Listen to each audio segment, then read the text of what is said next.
Hey friends, welcome back. Tonight we step into the golden dawn of the world, from a time when the ground fed people without a single plow, to rivers that supposedly ran with milk, to a race of humans who simply lay down one evening and turned to gentle spirits of the earth. Before we sink in, one small thing. If these nights help you, a like and a subscribe mean a lot. No pressure. Only if it feels earned. And drop a comment. Which city are you in tonight? And what time is it there? I read every one. It's my favorite part of this, all right. Lights low. Fan on. If you like that soft hum, get heavy. Get comfortable. Tonight's story starts now. The air in the first world smelled of warm grass and something sweeter underneath, like honey left in the sun. There was no cold. There was no wind sharp enough to make anyone shiver. Picture standing on a hillside where the light never quite hardened into harsh noon and never quite faded into true dark, a long, soft afternoon that lasted, in a sense, for generations. This was the age the old poets called golden, and to understand it, you have to go back further still, back before people, before the hillside, before there was anyone to feel the warmth at all. In the beginning, the poet Hesiod tells us, there was Kronos. Say it like Kronos. He was a titan, one of the elder gods who ruled before the Olympians ever climbed their mountain. Kronos had taken power from his own father in a way we will politely skip over tonight, and now he sat as king of everything. And under his reign, the very first race of mortal humans came into being. They were made of gold. Not literally, not walking statues clinking down the valley. The poets meant something gentler than that. These people had golden souls. They lived without malice, without greed, without the long list of small cruelties that would later fill up human days. Think of the most peaceful person you have ever met. Now imagine an entire species of them. Nobody worked. That is the part every reader stops on. The earth simply gave. Wheat rose on its own from unturned soil. Fruit hung low and heavy and asked nothing in return. There were no farmers because there was no farming, and there were no merchants because there was nothing anyone needed that they did not already have. The whole economy of the Golden Age was a fig tree noticing you, looked hungry. These humans never grew frail in the way we understand it. They stayed strong in their limbs. Their feasts went on, and the tables never emptied. They danced, they rested, they wandered the soft hills, and the days folded into each other with no sharp edges anywhere. Living in the Golden Age wasn't about having everything. It was about never once thinking to want more. Now, if you're picturing all this, you might reasonably ask a question. If nobody died of hunger, and nobody died of cold, and nobody grew weak, how did anyone die at all? Hold that thought. We'll get there. The gods, in these days, were not distant. This is easy to miss from where we sit now, thousands of years downstream. But in the Golden Age, the gods and the mortals shared the world more openly. They ate at the same feasts. They walked the same valleys.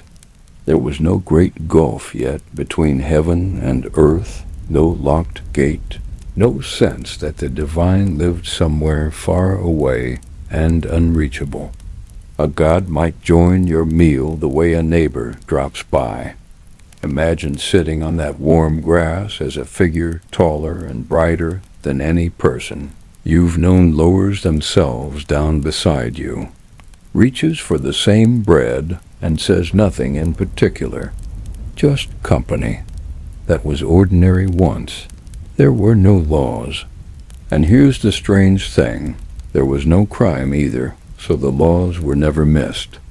You cannot steal in a world where everything is freely given. You cannot cheat someone out of land when nobody owns any. The whole scaffolding of rules that props up human society simply had nothing to hold up yet. It hadn't been built because nobody had done anything that made it necessary, no armies. No walls around cities because there were no cities and nothing to defend them from. The great fortresses that would later crown every hilltop in the Greek world, the ones with the massive stones and the deep wells and the clever traps, none of that existed. Why build a wall against a neighbor who wishes you no harm? The Golden Age had no locks because it had never invented the fear that makes a lock feel wise. And this is where the tone of the old story starts to turn, very gently. Because Hesiod, the poet telling us all this, was not living in the Golden Age. He was living much, much later, in a harder time, looking back over his shoulder at a world he believed had already slipped away. Every warm detail he gives us carries a small ache underneath it. This is how good it used to be, he seems to say, and look at us now. We'll feel that ache grow as the night goes on. But stay in the warmth. A little longer, the people of the Golden Age were beloved by the gods, and they seemed to know it in the calm way you know the sun will rise. They didn't pray desperately because they had nothing desperate to pray for. Their worship, if you could even call it that, was closer to gratitude than to begging. They gave thanks the way you might thank someone who has been kind to you for so long that the kindness has become the weather. And when the end came for one of them, it came softly. Here's the answer to the question I asked you to hold. In the Golden Age, people did die, but death arrived like sleep. There was no wasting illness, no long decline into pain and confusion. A person simply lived a full and gentle life and then, when the time was right, lay down as if for an ordinary rest. And they did not wake as themselves, but they did not vanish either. This is the part one find genuinely lovely. When the golden people died, the old poets tell us they became spirits. Good spirits, guardians who stayed close to the living world. They roamed the earth wrapped in soft mist, watching over mortals, keeping a quiet eye on justice and on kindness. The word Hesiod uses in the Greek gives us our word for a guiding spirit. Say it like D-Y-E-mon. Not a monster, not something to fear, a benevolent, invisible presence that had once been a living person and now looked after the one still walking around. So even death in the Golden Age was a kind of promotion. You didn't end. You graduated into gentleness. Imagine that for a moment. Imagine believing your grandparents didn't disappear when they passed, but simply thinned into the morning air and were still nearby, still fond of you, still watching the road for you to come home. The Golden Age is what a culture builds when it wants to believe the dead, stay kind. Living in the Golden Age wasn't really about the endless food or the perfect weather. It was about a world that had not yet learned to be afraid of losing anything. Now, if everything was so perfect, you might ask, why did it end? What could possibly go wrong in a world with no greed, no hunger, no crime, and no fear? The answer isn't a war. It isn't a betrayal, or a great sin, or a punishment from an angry God. The answer is stranger and quieter than that, and it starts with Kronos himself, the Titan king who had held the whole soft world together. But that's the bridge into where we're headed next. For now, let the golden light hold. The grass is warm. The bread is on the table. A God you'll never see clearly is sitting somewhere just beyond you, keeping you company in the long afternoon of the world. And nobody anywhere is afraid. Where is afraid? Kronos did not lose the world in a single afternoon. Say his name again, Kroh, because he sits at the center of what happens next. And what happens next is the beginning of every hard thing that ever came after. He had a son, and the son had been hidden away. You may know the shape of this story, even if you've never heard the details, because it's one of the oldest patterns the Greeks ever told. A king takes power from his own father. Then, terrified that his own children will do the same to him, he tries to make sure they never get the chance. Kronos had done exactly that. He had swallowed his children one by one as they were born, keeping them locked away inside himself so that no son could ever grow up to challenge his throne. All of them but one.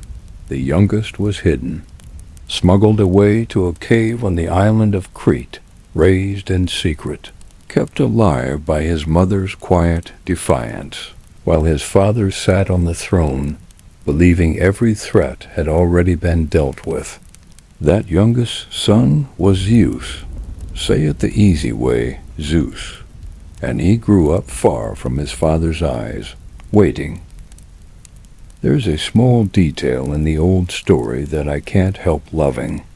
When Kronos came to swallow his youngest, his mother tricked him. She wrapped a stone in swaddling cloth and handed it over, and the Titan king, enormous, ancient, ruler of all creation, swallowed a rock and never noticed the difference. So the whole future of the world turned on a father who was too sure of himself to look closely at the bundle in his own hands. Kronos had built his power on watching for the one threat he feared most, and he missed it because it was wrapped up small and handed to him gently.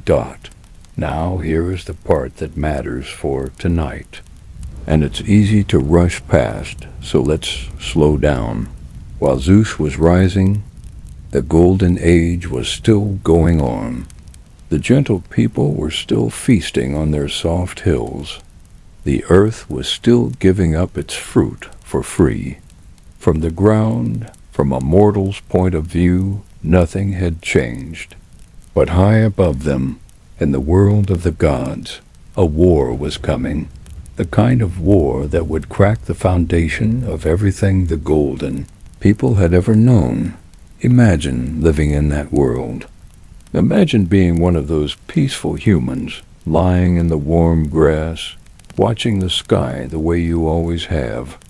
And imagine that somewhere far, beyond what you can see, the God who has kept your whole gentle age intact is about to be thrown down forever. You would feel nothing. Not at first. The sun would still be warm on your face. And that's the quiet horror of it. The golden people never saw their world ending, because the ending began somewhere they could not look. When Zeus finally came for his father, he did not come alone. He freed his swallowed brothers and sisters, pulled them back out into the light, fully grown, ready to fight beside him. He gathered allies from among the older powers of the world, and he reached down into the deepest prison under the earth and freed monstrous giants who had been chained there since the beginning.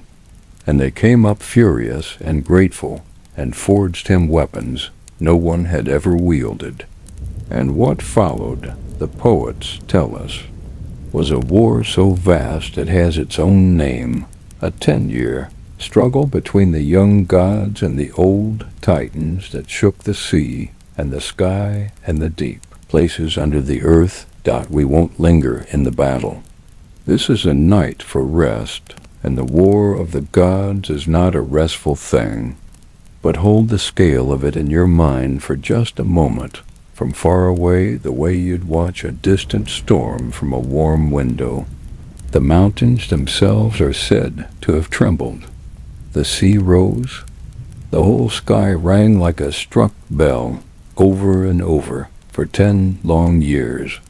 And through all of it, down on the warm hills, the golden people went on eating their bread and telling their gentle stories, never once feeling the ground shift beneath a world that was already, quietly, ending. What matters is how it finished. Zeus won. The Titans fell. Cronus was cast down from his throne, and the old gods who had fought against the young ones were sealed away in the deep dark beneath the earth, in a prison so far down that a falling stone would drop for days before it reached the bottom. And with Kronos fell the entire order he had ruled over. And here is the strange, sad, beautiful truth at the heart of the Golden Age. It ended because its king lost. The golden world was Kronos' world. The endless summer, the free-giving earth, the closeness of gods and mortals, the death that was really just a soft sleep, all of it belonged to the age of the Titan king. When he fell, his age fell with him. Not because the new gods were cruel, not because they wanted to punish anyone, simply because a world is shaped by whoever holds it, and the hands holding this one had changed. Living in the Golden Age wasn't safe because the people were good. It was safe because of who sat on the throne above them. And thrones, it turns out, do not last. So what happened to the golden people themselves? They were already gone. This is the gentlest part of the whole story, and I want to make sure it lands. The race of gold did not die in the war. They didn't suffer through the fall of their king. Their age had simply run its natural course, the way a long afternoon eventually softens into evening. The last of them had already lain down in that sleep-like death and risen again as the guardian spirits we talked about, the mist-wrapped watchers, still roaming the earth, still keeping their quiet eye on kindness and justice.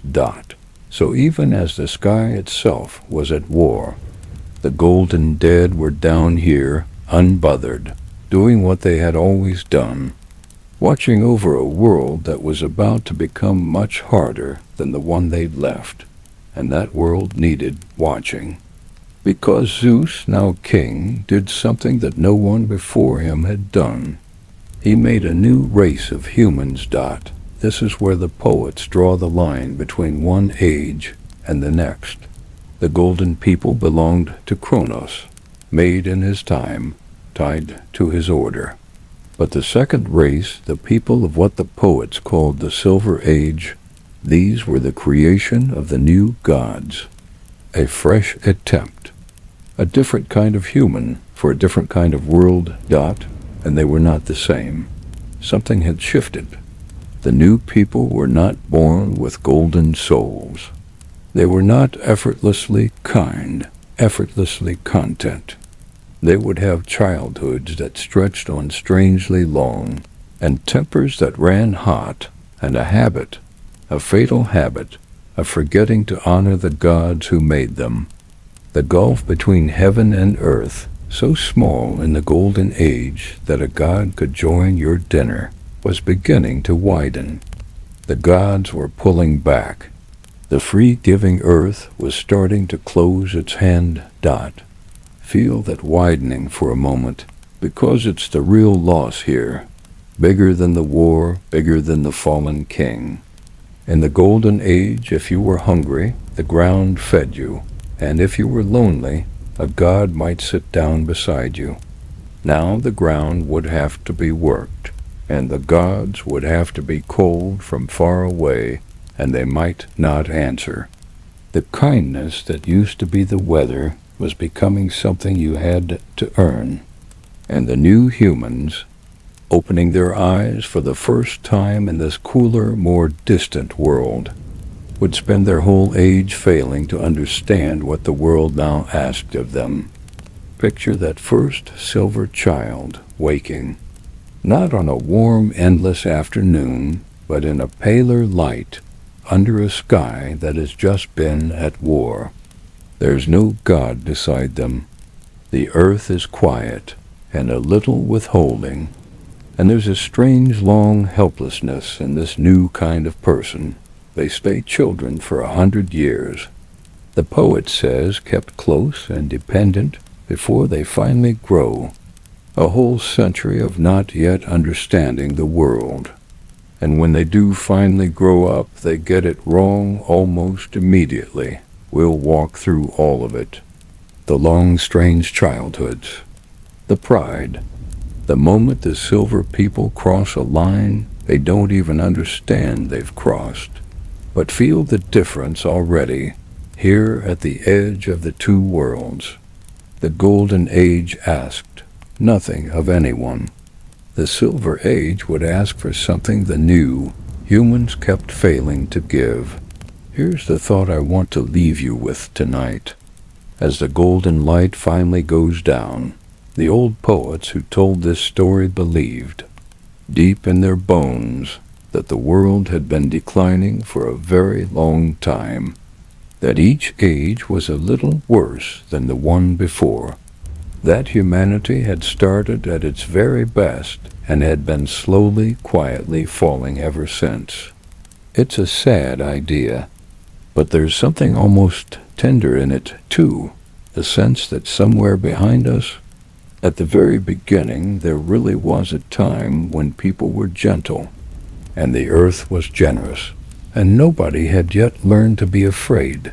Maybe that time never existed at all. Maybe it's just a story a tired farmer told himself to make his own hard life feel like part of something larger. But he told it so carefully and with such longing that we're still passing it down thousands of years later in the dark to help each other sleep. The throne has changed hands.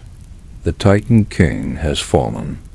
The soft world is behind us, now and ahead, waiting in the pale light of the next age. A new kind of human is opening their eyes for the very first time, proud and forgetful, and already somehow a little further from the gods. But that story begins where this one ends. Let the warmth fade slowly. There's no hurry. The guardian spirits are still out there in the mist, keeping watch. And whatever comes next, someone gentle is always looking after the road home. Rest now. Road home. Rest now. The child was 100 years old, and still could not tie its own sandals. This is where the second race begins, and it begins with something almost tender and almost absurd all at once. The silver people, the ones Zeus made after the golden race had faded into mist, grew up wrong. Not cruelly, not monstrously, just slowly, impossibly, endlessly slowly. A silver child stayed a child for 100 years, kept at its mother's side, coddled and dependent, unable to do much of anything on its own for an entire century. Picture a nursery that never ends. Picture a mother watching over a great foolish infant who has been growing for longer than any human alive today, and who still needs her for everything. The silver people spent the first 100 years of life in that soft, useless dependence. And then, when they finally did grow up, they had almost no time left to be adults at all. That was the first strange thing about the age of silver. The proportions were all wrong. A century of childhood and then a brief, sharp, badly managed adulthood that ended almost as soon as it started. The light itself was different now. Where the golden age had that endless warm afternoon, The Silver Age brought the first real seasons, the first cold that bit, the first heat that pressed down hard. The first time people had to find shelter from a sky that was no longer always kind. The old poet tells us this was when houses first became necessary. Not palaces, just walls, just a roof to duck under when the weather turned mean. In the golden world, nobody had needed to come in out of the rain, because there had been no rain worth coming in from. Now there was, and the earth had closed its generous hand. The free fruit was gone.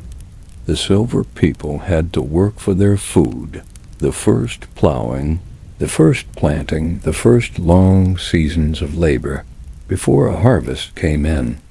It wasn't the crushing toil of later ages, not yet, but it was work, and work was new, and you can feel the resentment of it humming underneath the whole story.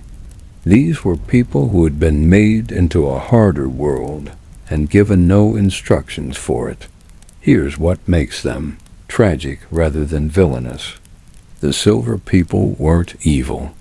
They were foolish. There's a difference, and the old poet is careful about it. Their great flaw wasn't cruelty. It was a kind of proud, thoughtless immaturity. They couldn't stop quarreling with each other. They gave in to their tempers. They did reckless, senseless things to one another, the way people do when they've never learned to govern themselves and have run out of the long childhood that might have taught them how, but that alone wouldn't have doomed them. Foolishness among mortals is an old story, and the gods can tolerate a great deal of it. No, the silver people crossed a different line, and it's the line that matters most in the whole age. They stopped honoring the gods. This is the thing. In the golden age, gratitude had been as natural as breathing.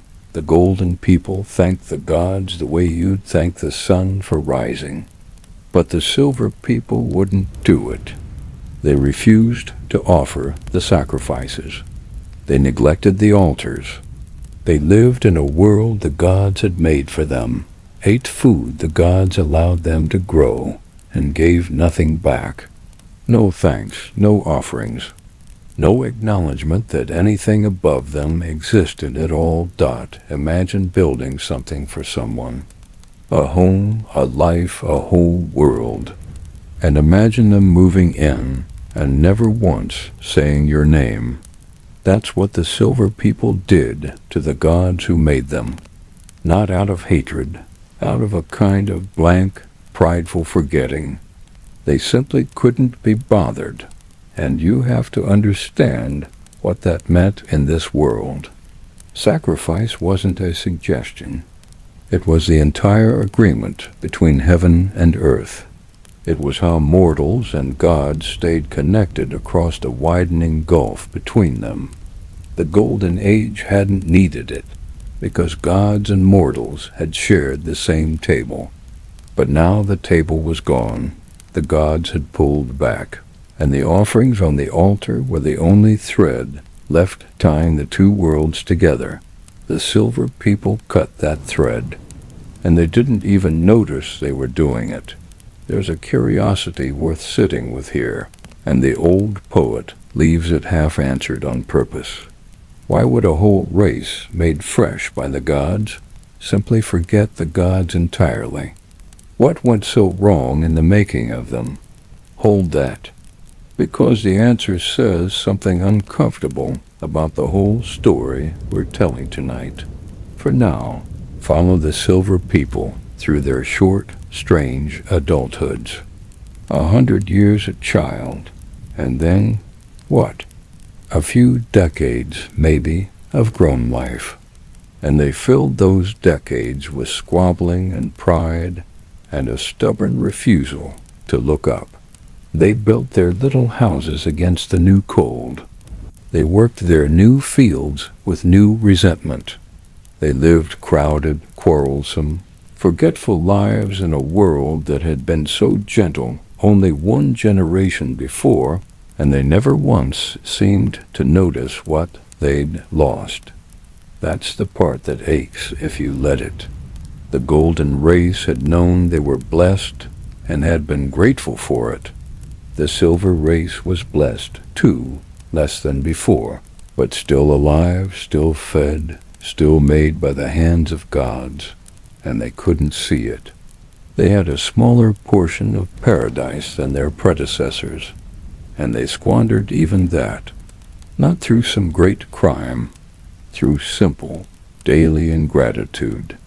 Living in the Silver Age wasn't about being wicked.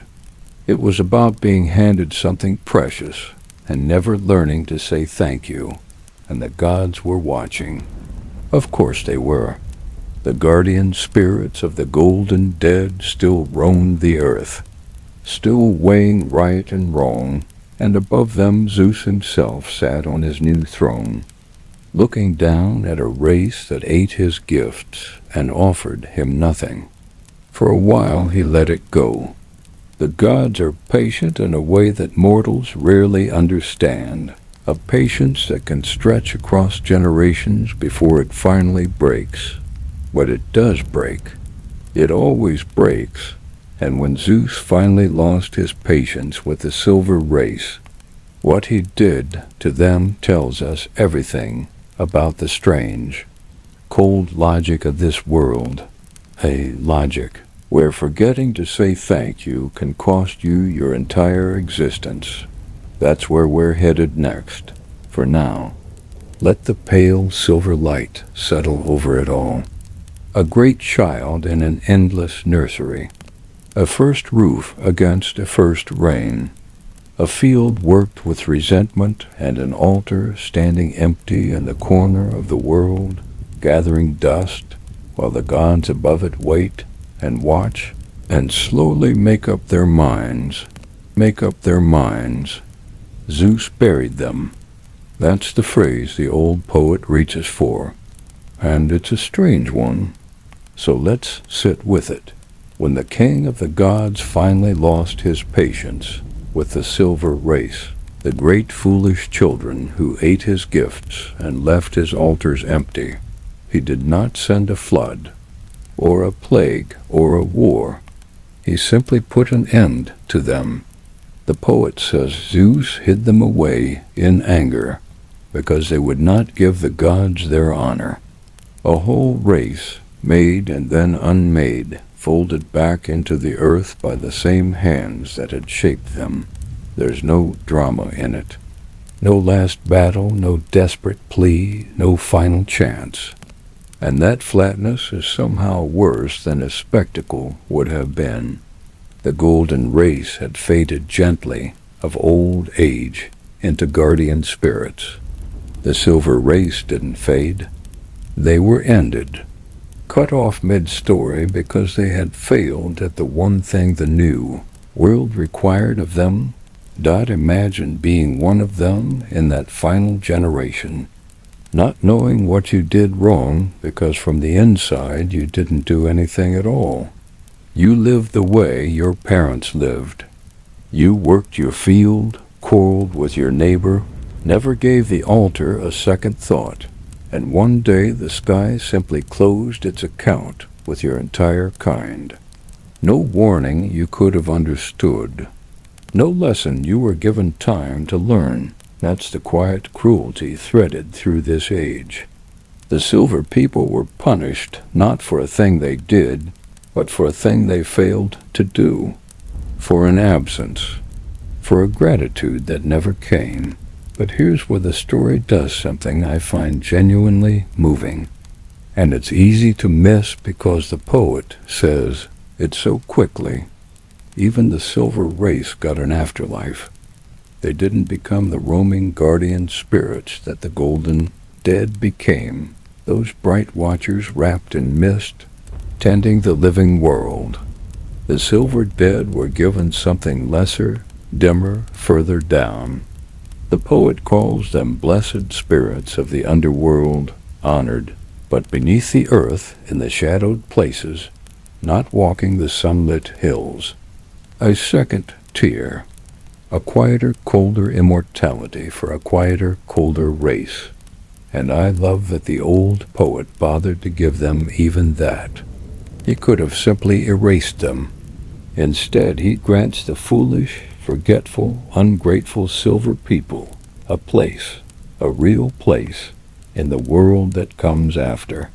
They mattered enough to be remembered, just not enough to be remembered warmly. You can feel the whole logic of the ages sharpening here. Everything in this world is a hierarchy, even death. The golden dead go up, into the mist and the light, keepers of justice among the living. The silver dead go down into the honored dark. Each race gets exactly the afterlife its life had earned, and with every step down the ladder, the distance from the gods grows a little wider, and the light grows a little thinner. That's the shape of the whole story we're telling across these nights. A slow descent, not a fall off a cliff, a long, gentle stairway going down and down, each step a little dimmer than the last dot. Now, remember the question I asked you to hold. Why would a whole race made fresh by the gods themselves simply forget the gods entirely? What went so wrong in the making of them?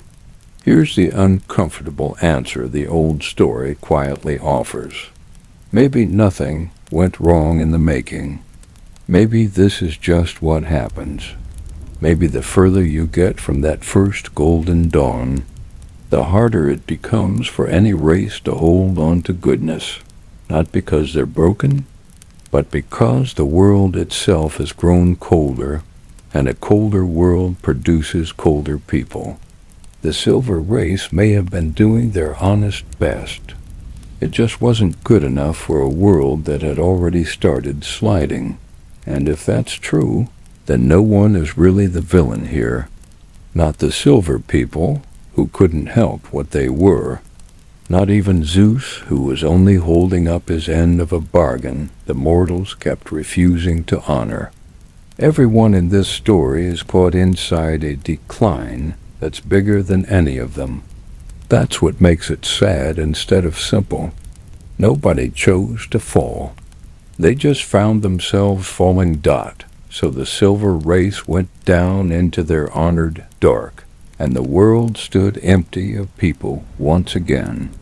Twice now a race of humans had risen and passed away, the golden, gentle, and grateful gone soft into the mist, the silver, foolish, and forgetful gone down into the shadow, and Zeus was not finished trying, because the king of the gods, for reasons the poet never fully explains, kept making people, kept trying race after race to fill the world below him.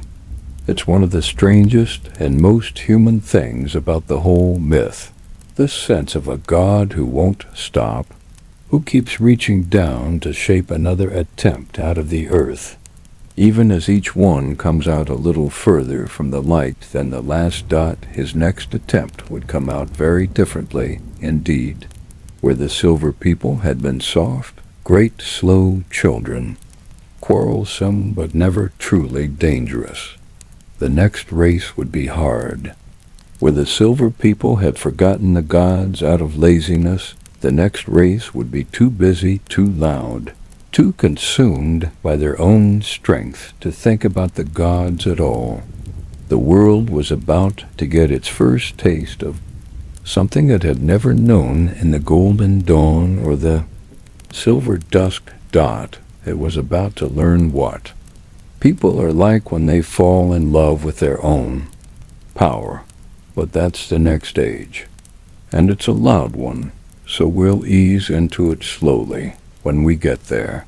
For now, let the silver world close. An empty field, the crop still standing. A dusty altar no one will ever tend now. And far below the quiet earth, in the honored dark, a whole race of forgetful children, finally still remembered by the poet, if by no one else, and given their small dim place in the long descent of the world, rest here a while. The story goes down gently from here, gently from here. They were born from the ash trees, and they came out already reaching for something to break. This is the third race, and everything about them is hard. Where the silver people had been soft, great slow children who forgot the gods out of laziness, the bronze people were the opposite in every way. Zeus made them, the old poet says, out of ash wood spears, and they grew up loving one thing above all else. They loved to fight, not because anyone wronged them, not to defend their homes or feed their families. They fought because fighting was what they were. It was in the grain of them, the way water is wet. The bronze race woke into the world with strong arms and hard hearts, and a hunger for the crash of one body against another. And they spent their whole existence chasing that crash wherever they could find it. Picture them, enormous, powerful, terrible. The poet says, and he doesn't mean impressive. He means frightening. Great muscled figures with heavy limbs and grim faces, striding through a world they saw only as something to conquer. There was no softness left in them at all. The long dependent childhood of the silver race was gone. The gentle gratitude of the golden race was ancient history. These were people built for one purpose, and they knew it. And here's the detail that gives the whole age its name and its strange, cold beauty. Everything they had was bronze. Their weapons were bronze. Their armor was bronze. Their tools were bronze. Their houses, the poet makes a point of this, were made of bronze. They worked in bronze, fought in bronze, lived inside walls of bronze. There was no iron yet in the world. Iron hadn't come. So imagine a whole civilization gleaming dully with the same hard metal, every blade and every wall and every doorframe catching the same cold light. A world the color of a weapon. There's something almost beautiful in that if you can hold the menace at arm's length. An entire race living inside the shine of their own violence. Everything they touched was made of the same thing they used to kill each other. Now, the old poet is telling us something under all of this, and it's worth naming gently. The bronze people weren't punished by the gods for forgetting to make sacrifices the way the silver people were. Their flaw was different, and in a way it was more direct. They didn't neglect the gods out of laziness. They were simply too consumed by their own strength to care about anything higher than themselves. When you are that powerful and that in love with your power, the gods start to feel very far away and very unnecessary. Why look up at heaven when you can crush anything on earth? That's the trap of the Bronze Age. Not laziness. Not ingratitude exactly. Pride of a harder kind. The pride of raw force that has never once been humbled. And you can feel the world getting darker as we go down this stairway. The Golden Age had no violence at all. The Silver Age had quarrels, squabbles, the reckless tempers of overgrown children. But the Bronze Age had war, real war, the first true war between humans in the whole story. The crash of bronze on bronze, echoing across a hard new world. The old poet doesn't linger on the gore, and neither will we. This is a night for rest, and there's nothing restful in the details of a battlefield. But he wants us to understand the change. Something had entered the world that was never in it before. People were now killing people, and they were enjoying it. Here's a thought worth sitting with, though. The bronze people are almost sympathetic in their way. They didn't ask to be made out of spears. They didn't choose to be born already loving the fight. Zeus shaped them that way, poured violence into them at the moment of their making, and then, in his sense, watched what violence does. If you build a race out of weapons, you can't be surprised when they act like weapons. There's a quiet unfairness threaded through it, the same unfairness we found in the Silver Age. These people were doing exactly what they were made to do, and it destroyed them anyway, because it always destroys them. That's the whole grim logic of the Bronze Age, and the old poet states it plainly. A race that lives by violence dies by violence. The Bronze people had no enemy grand enough to end them, no flood, no plague, no angry god raining down judgment. They needed none of that. They had each other, and that was more than enough. Hold that image for a moment. A race so strong that nothing in the world could kill them except themselves. The most powerful humans who had yet existed, undone, not by any outside force, but by the very thing that made them powerful in the first place. There's a warning buried in there, ancient and patient, that every age since has managed to ignore. Now, one curiosity before we go on, and the poet leaves it open on purpose. If the Bronze people were so terrible, so violent, so far from the gods, what happened to them after death? The golden dead rose into the mist as guardians. The silver dead went down into the honored dark. Where does a race made of war go when the war is finally over? The answer is stranger and sadder than either. But hold it a little longer. We'll come to it. For now, walk through the bronze world in your mind, from a safe distance, the way you'd watch a storm roll across a far-off ridge. Great gleaming figures in gleaming armor, in houses of gleaming metal, under a sky that no longer feels close or kind.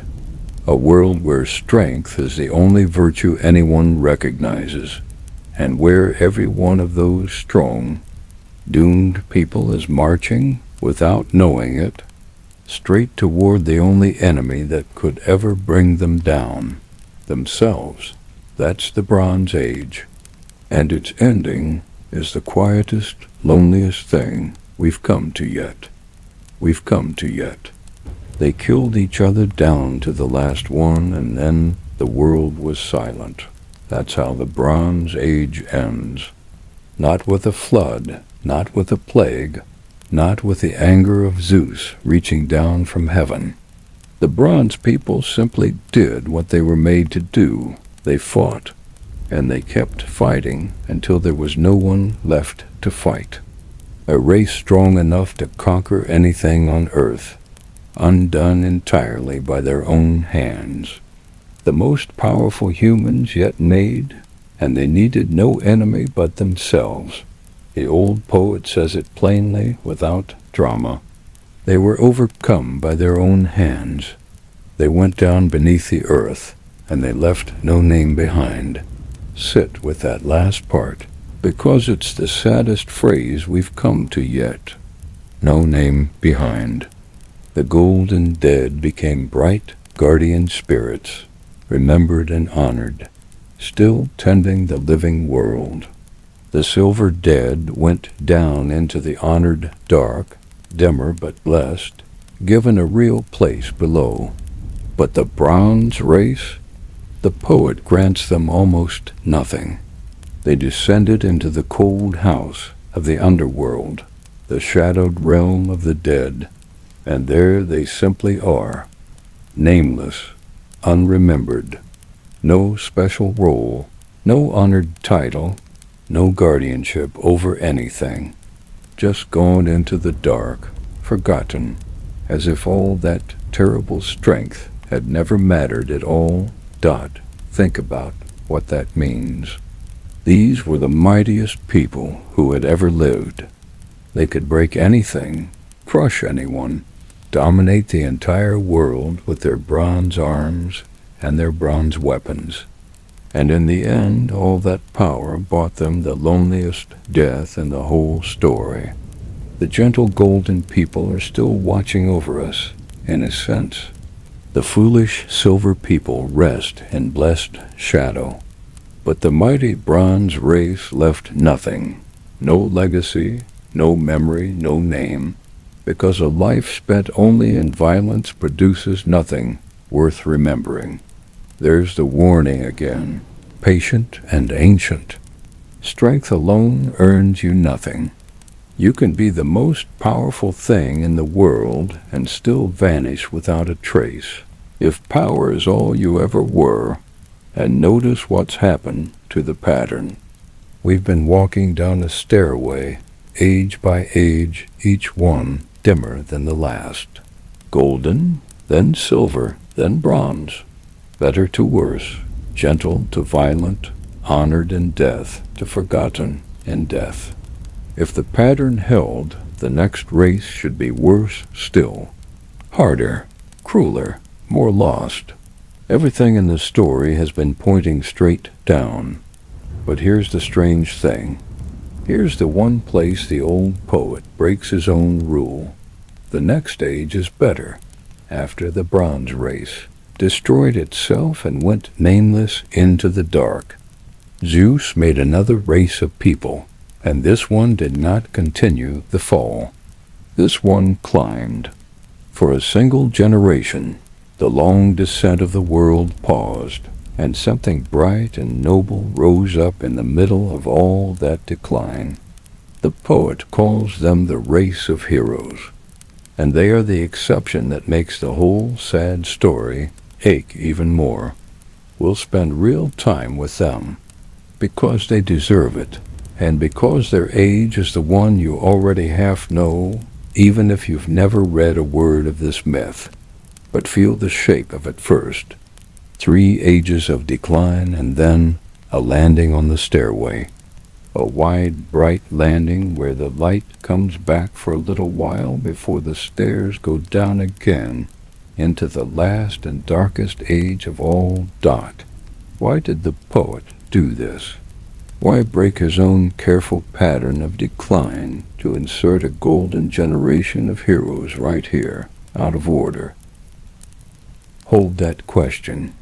It's one of the most interesting puzzles in the whole story, and the answer tells us something about why these myths were told at all dot. For now, let the bronze world close for good. Picture the last of them, the very last bronze warrior, standing alone on a battlefield emptied of everyone he ever knew, everyone he ever fought, the whole gleaming race reduced to one exhausted figure in dented armor, with no one left to raise a weapon against. And then even he goes down, and the silence that follows is the deepest silence the world has known since the golden dawn. But this silence is different. The golden silence was peace. This one is emptiness, a world scoured clean by violence, waiting for whatever comes next. What comes next is the only good news in the whole descent. Somewhere beyond that silent battlefield, in the mind of a God who will not stop shaping people out of the earth, a new race is about to be born. Braver than the bronze people, but not cruel. Strong but noble with it. A generation whose names will not vanish into the dark, whose names in fact will outlast everything, and reach all the way down the centuries to us, still spoken, still sung, thousands of years after the last of them fell. These are the ones the poets never stopped talking about. The ones with the famous names and the famous wars and the famous tragic ends. And of all the races in this long story, they are the only ones who found a way to be remembered. But that's the next age. And after the loud, hard clash of the bronze world, it opens gently, with a name you already know, standing at the edge of a war the whole world would remember forever. Rest here a moment first. The battlefield is quiet now. The bronze race has gone into the nameless dark, and for the first time in a long while, the story is about to turn upward toward the light. Before it makes its final descent, let that thought carry you down into sleep. The stairway pauses here. Something bright is coming. For one generation, the world got braver instead of worse. And the men who lived then are the reason we still tell these stories at all. After the bronze race destroyed itself and went nameless into the dark, Zeus made another people, and for the only time in the whole long descent, he made them better than the ones before. The old poet calls them the race of heroes, a godlike generation, nobler than the bronze people and gentler, though no less brave. They were demigods, many of them, the children of gods and mortals, born when heaven and earth still touched closely enough for such children to be made at all. And they walked the earth in the age the poets never stopped singing about. You already know some of them, even if you've never read a word of this myth, because this is the age of the great stories, the famous wars, the names that have echoed down 3,000 years and haven't faded yet. Here's what I find so moving about the way the old poet handles them. He's been walking us down a stairway, age after age, each one dimmer than the last. And then, right here near the bottom, he stops the descent and gives us this, a bright landing, a generation of noble, courageous people, glowing in the middle of all that decline. He interrupts his own sad pattern to make room for them, as if to say even in a falling world, greatness can still rise just once, just for a little while, before the light goes out for good. Why did he do it? Why break the careful logic of decline to insert these shining people out of order? Here's the answer, and it's a lovely one. The old poet couldn't leave them out. The heroes were too real to him, too beloved, too woven into everything the Greeks believed about themselves. The great stories were already ancient by his time, the wars already legendary, the names already sacred. He couldn't tell an honest history of the world and pretend these people hadn't existed. So he found them a place in the story, even though they didn't fit the pattern. They were the exception the whole culture refused to forget. And what did they do, this godlike generation? They fought the wars that made them immortal. The old poet points to two great conflicts. The first was a war for a city called Thebes, say it Thebe, say, where heroes gathered and fell over a doomed and cursed kingdom, and one of the darkest and most tangled family stories the Greeks ever told. We won't unravel all of it tonight. It's a knot of prophecy and grief that could fill a whole night on its own. But heroes died there, in numbers, over that fated city. That was the first great gathering of the age.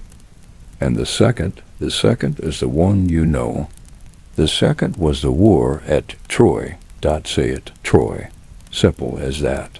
And feel the weight of it, because no war in human storytelling has ever been remembered longer.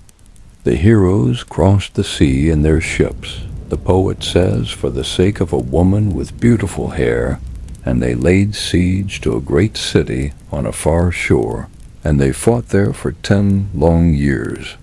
The greatest warriors of the age gathered on that plain, the kind of men whose names became the names of courage itself.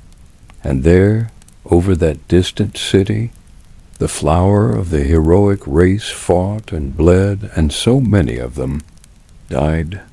Imagine standing at the edge of that plain as the two greatest armies the world had ever seen faced each other in the dust.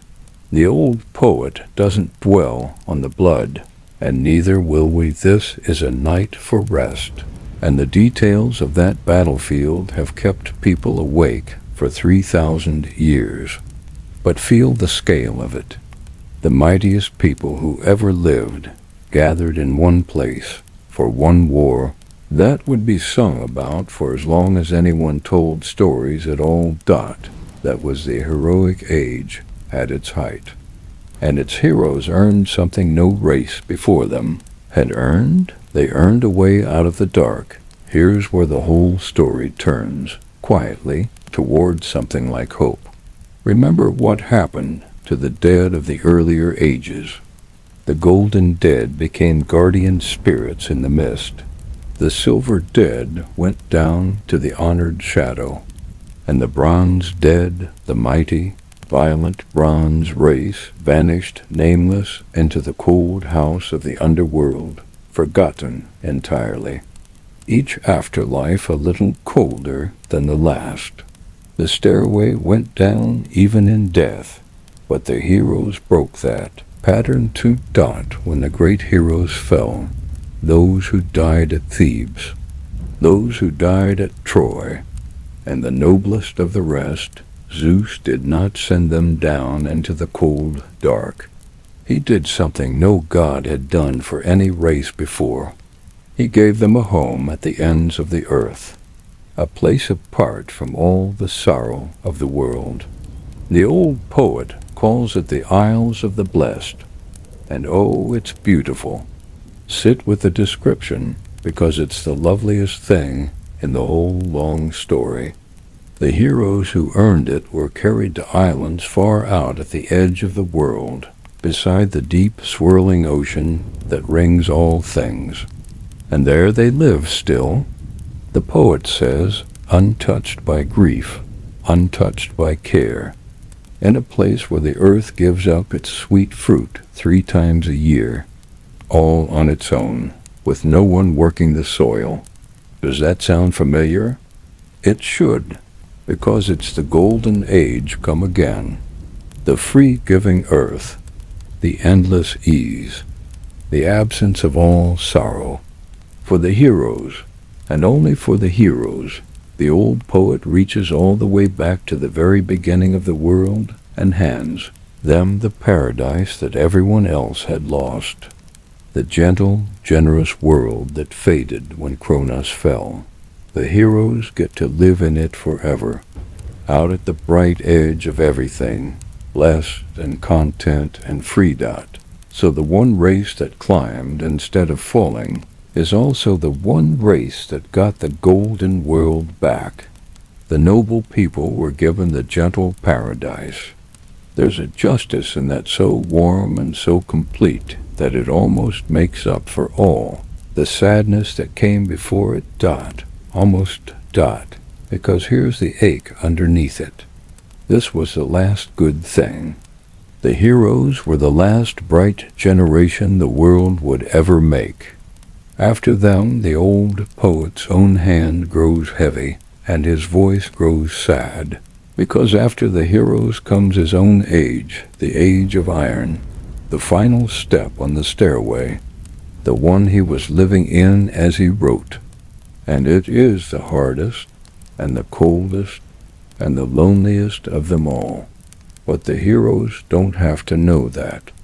They're out on their blessed islands in the warm 3-harvest year, beside the deep ocean at the edge of the world, where no grief will ever reach them again.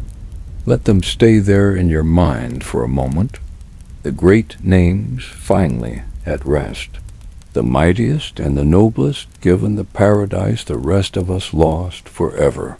That's the heroic age. The one landing of light on a stairway going down. The next step down is the last. And it's the one we're standing on right now, but we'll come to that gently when we come to it.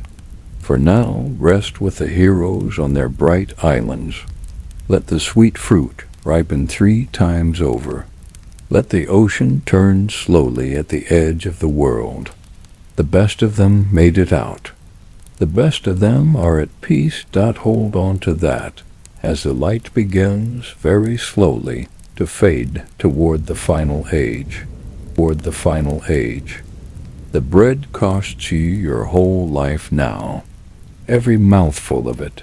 This is the last age, and it opens on something we've never really seen in this whole long story. A world where nothing comes for free anymore. Remember the golden dawn, where the earth fed everyone without a single plow, where fruit hung low and asked nothing in return. Hold that image in your mind and then let it go gently, because we've traveled all the way to its opposite. The Iron Age is the world with its generous hand finally, completely closed. Zeus made this race too, the fifth and final people, made after the bright heroes had passed on to their blessed islands. And he made them for the hardest world of all, a world of iron. Feel the weight of that name. The bronze race lived among the shine of a softer metal. Their weapons and armor had even their houses gleaming with it. But iron is different. Iron is the dark, hard, unforgiving metal we still use today, 3,000 years later, to cut and to build and to break. A colder metal for a colder time, and the people made to live in it, the poet's own people, and in a strange way ours were made to work. That's the first thing to understand about the Iron Age. It runs on labor, not the noble struggle of heroes, not the terrible strength of the bronze race. Just work, the daily, grinding, never-finished work of pulling a living out of ground that no longer wants to give one. The old poet knew this better than anyone, because he was a farmer himself. He wasn't imagining this world from a comfortable distance. He was standing in a field, leaning on a hoe, watching the seasons turn, and writing down exactly what his own hard life felt like. Picture his days for a moment. Up before the light, out into the cold. The long labor of plowing and planting and hoping the weather holds. The constant low worry about the harvest, about debt, about whether there'd be enough to get through the winter. And then, when the day's work was finally done, no real rest, because the worry followed him inside and sat with him through the night. The old poet says it plainly. The people of the Iron Age never rest fully. Trouble by day and trouble by night, and the gods giving them just enough hardship to keep them always a little afraid. That's a long way from the Golden Age, isn't it? From a world where no one was ever afraid at all. We've watched fear enter the story slowly, first the quarrels of the silver race, then the violence of the bronze, and here, at last, fear has become the very air people breathe. A quiet, constant, background fear, the kind you might even recognize, if you're honest, from your own long days. But here's the thing about the old poet, and it's why this age feels so different from the ones before. He can bear the hard work. Truly, he can. Work is his whole life. He almost respects it. What he can't bear, what actually breaks his heart, is something else entirely. It isn't the closed hand of the earth that grieves him. It's watching people grow cold to one another, and that's the real story of the Iron Age.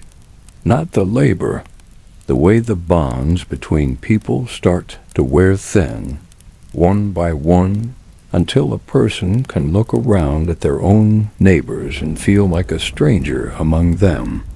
The old poet saw it happening all around him, and it wounded him in a way that plowing a hard field never could. Now, before we walk through exactly what he saw, the specific ways he watched his world turning cold. I want you to hold one small, strange comfort in your mind. The old poet thought his age was the worst that had ever been. The very bottom of the stairway. He genuinely believed he was living in the most fallen, most exhausted, most morally tired age the world had ever produced. And yet here we are, 3,000 years further down the road, reading his words and finding that they still fit us, still describe us, still sound like they could have been written this morning. What does that tell us? Maybe something hopeful hidden inside something sad. But we'll come to that dot for now. Sit in the iron world with the old farmer. The field is cold. The work is never done. The worry sits with him through the night, and all around him, in ways he's about to name for us one by one. The people of his world are slowly, quietly forgetting how to be kind to each other. That's the part that breaks his heart, and it's the part we'll follow next, down to the very bottom of the story, and to the strange, patient hope the old poet hid there, waiting 3,000 years for someone to find it. Rest here a while first. The hardest age is also the quietest, and the field, for all its cold, is very still tonight. And then there is us. The old poet lays down his song of the heroes, and his voice changes. It goes quiet and heavy and personal, because now he has to talk about his own time, the age he was actually living in, the age we are still living in now. And he says something that stops you cold. He says, I wish I had not been born among these people. I wish I had died before or been born after, because this is the age of iron, and it is the hardest of them all. That's a remarkable thing for a poet to write about his own world. Not anger, not defiance, just a tired, honest ache, the wish that he had lived in almost any age but this one. And feel how far we've traveled to arrive here. We began in the golden dawn, where no one was ever afraid. And we've come down and down and down, and here at the bottom of the stairway sits a farmer 3,000 years ago, telling us he wishes he could have missed the whole thing. This is the Iron Age, and its name tells you everything. Where the Bronze race lived among the shine of soft metal, the Iron Age brought the hard, dark, unforgiving metal we still use to cut and to build and to wound. A colder metal for a colder world. And the people of this age, the poet's people, and in a strange way ours too, live lives of endless labor and endless worry, never resting fully, never free of care by day, and never free of it by night. There's no long dependent childhood here, like the silver race had. No godlike strength, like the bronze. No noble glory, like the heroes. Just work, just the grind of survival in a world that gives up nothing for free anymore. Remember the golden age where the earth fed everyone without a single plow? This is the exact opposite of that. This is the earth with its hand closed all the way, where every mouthful has to be wrestled out of the ground by the sweat of somebody's back. The whole distance we've fallen can be measured in that one image, from fruit that offered itself freely to bread that costs you your whole life to grow. But the old poet isn't really mourning the hard work. He can bear hard work. He's a farmer. Work is his whole life. What breaks his heart is something else. What breaks his heart is watching people turn cold to one another. And this is where your listed thread comes home. The long decline of human virtue, age by age, arriving finally at its lowest point. Because the Iron Age, the poet says, isn't just physically hard. It's morally exhausted. The bonds that hold people together are wearing thin, and he lists the ways, quietly, the way you'd list the small heartbreaks of a world going wrong. Children no longer honor their aging parents. Guests and hosts turn on each other when once that bond was sacred. Brothers who used to love each other freely now grow apart and quarrel. People praise the wrongdoer and the violent man and let the good and gentle go unnoticed. The person who keeps their word gets nothing for it, and the liar and the cheat get ahead. Strength has become its own kind of right. Might makes right, the poet says in one of the oldest statements of that grim idea we have. And shame, that quiet inner voice that used to keep people decent, is slowly leaving the world. Read that list again and feel how modern it sounds.